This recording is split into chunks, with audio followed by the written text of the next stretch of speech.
Hello children, it's Grandma Carla with Skylark by Patricia Maclachlan, and we are on chapter 8. Sarah and I sat in the kitchen. The air was thick with the heat, and there was no breeze. There hadn't been any wind for days. Sarah was writing a letter to the aunts in Maine, and I wrote in my journal. "Remember the wildflowers?" I asked Sarah, "and the roses that grew on the fence? Remember singing?" Sarah looked up. "Yes," she said. She reached out and touched my hair. "I remember." "Papa! Poppy! Coyote!" shouted Caleb from outside. Sarah and I ran outside, but by the paddock fence, a thin coyote was drinking water out of the water pail. "He'll kill Moonbeam!" shouted Caleb. Papa came from the field, took a step toward the coyote, then turned and ran to the house. He came out with his rifle. "Jacob, what are you going to do?" cried Sarah. "Go inside, Sarah," he said. Papa raised his rifle to shoot the coyote, but Sarah grabbed the barrel of the rifle. "No, don't do it, Jacob, don't!" "Sarah, stop!" yelled Papa. Papa tried to push her away. The coyote looked up at the sound of their voices. Slowly he ran away over the field, stopping once to look back, and then he was gone. And Sarah began to cry. "He only wanted water! Water, Jacob!"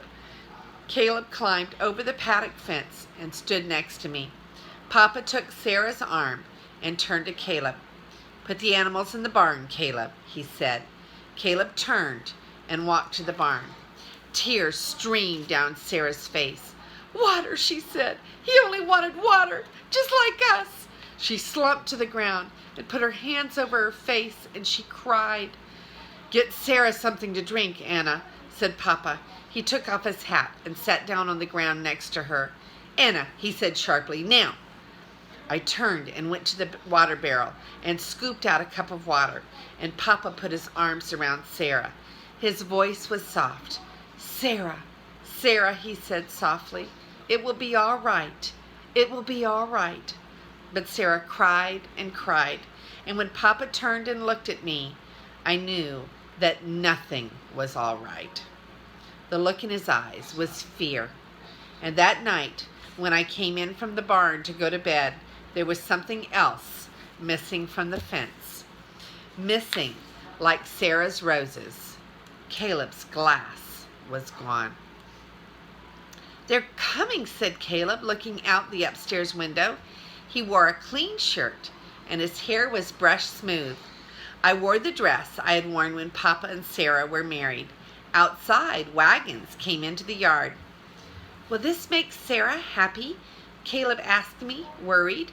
I watched more wagons drive in. I saw Maggie dressed in a rose dress and a straw hat. "Yes," I said, "this will make Sarah happy."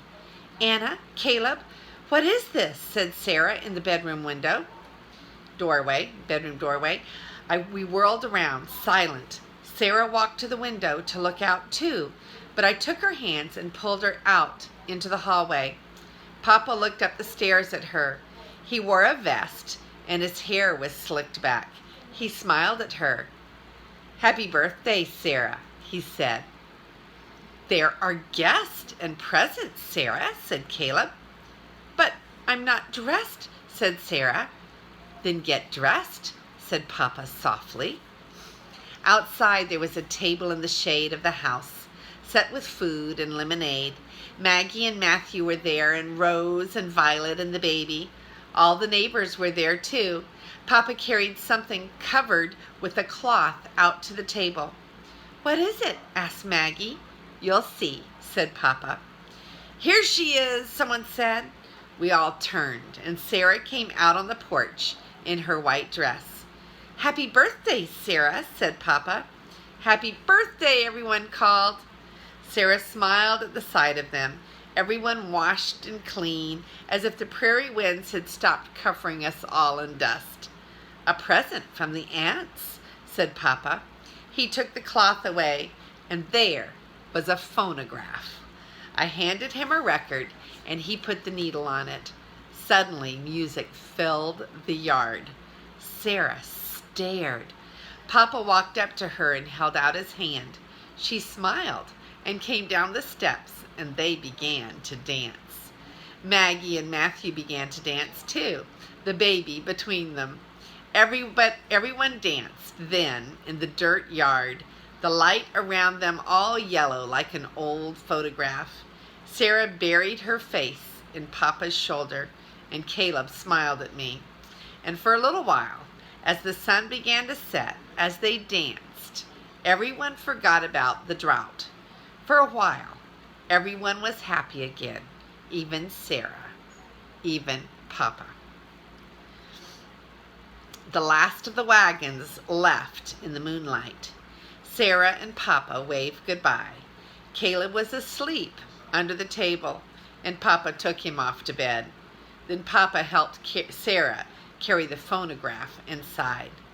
"I have a present for you, Sarah," I said. I handed her a small book. "Anna, what is this?" said Sarah. "It's a book I started. About you. About our family," I said.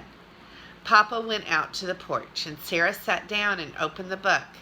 She began to read. "When my mother," she stopped and looked at me, and then she began to read again. Papa stood outside the screen door listening. "When my mother Sarah came, she came by train. I didn't know I'd love her, but Caleb did. Papa didn't know either, but he does love her. I have seen them kiss." Sarah smiled at me. "And I have seen the way he looks at her and the way he touches her hair. My mother, Sarah, doesn't love the prairie.